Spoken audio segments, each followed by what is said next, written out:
ស្ដាប់រឿងអូនគ្រប់យ៉ាងតាំងចិនក្លាហាននៅមុខអូនបងតែញញឹមលួងចិត្តពីស្អីផ្ដល់យោបល់គ្រប់យ៉ាងផ្ដល់ទាំងក្តីសង្ឃឹមខំលាក់បាំងលាក់អារម្មណ៍ធ្វើចិត្តធម្មតាក្រហាយបេះដូងពេលលឺអូនឆ្លើយថានឹកគេ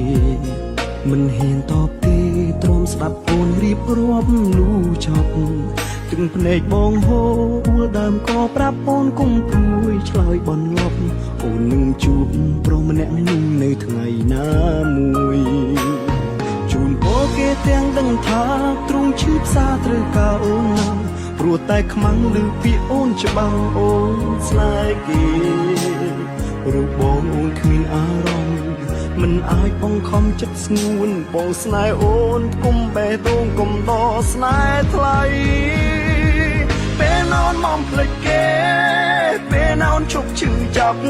ពេលណាចិត្តអូនត្រឡប់យល់ចិត្តបងខ្លាពេលណាអូនផ្លាស់អារម្មណ៍ពេលណាអូនភ្លេចអ្នកចាំឬបងពិតគ្មានសិទ្ធិសោះនឹងមើលថែអូ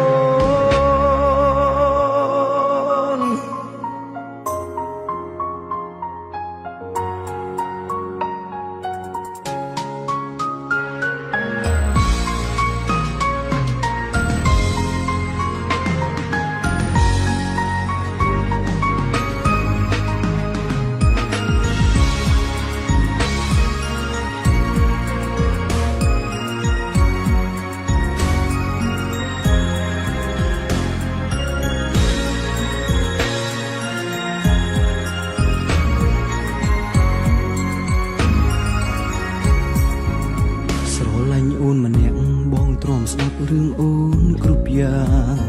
តាំងចិនក្លាហាននៅមុខអូនបងតែញញឹមលួងចិត្តពីស្អីផ្ដល់យោបល់គ្រប់យ៉ាងផ្ដល់ទាំងក្តីសង្ឃឹមខំលាក់បាំងលាក់អារម្មណ៍ធ្វើចិត្តធម្មតាក្រហាយបេះដូងពេលលឺអូនឆ្លើយថានឹកគេមិនហ៊ានតបទេទ្រាំស្ដាប់អូនរៀបរាប់លូចប់ទឹកភ្នែកបងហូរអួលដើមក៏ប្រាប់អូនគុំព្រួយឆ្លើយបនលប់អូននឹងជួបប្រុសម្នាក់នោះនៅថ្ងៃណាមួយជូនពរគេទាំងដឹងថាទ្រង់ឈឺផ្សាត្រូវការអូនណាស់ព្រោះតែខ្មាំងឮពាក្យអូនច្បាំងអូនស្នេហ៍គេ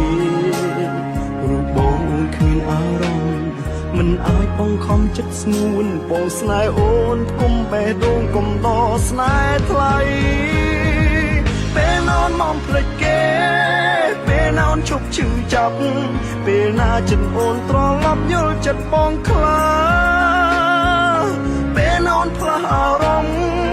ពេលណាអូនភ្លេចអ្នកចាំឬបងពិតគ្មានសិទ្ធិសោះនឹងមើលថែអូពេលណាអូនមកភ្លេចគេពេលណាអូនឈប់ឈឺចាប់ពេលណាចិត្តអូនត្រឡប់យល់ចិត្តបងខ្លាពេលណាអូនផ្លាស់អារម្មណ៍ពេលណាអូនភ្លេចអ្នកចាំឬបងពិតគ្មានសិទ្ធិសោះនឹងមើលថែអូនឬបងពិតគ្មានសិទ្ធិសោះនឹងមើល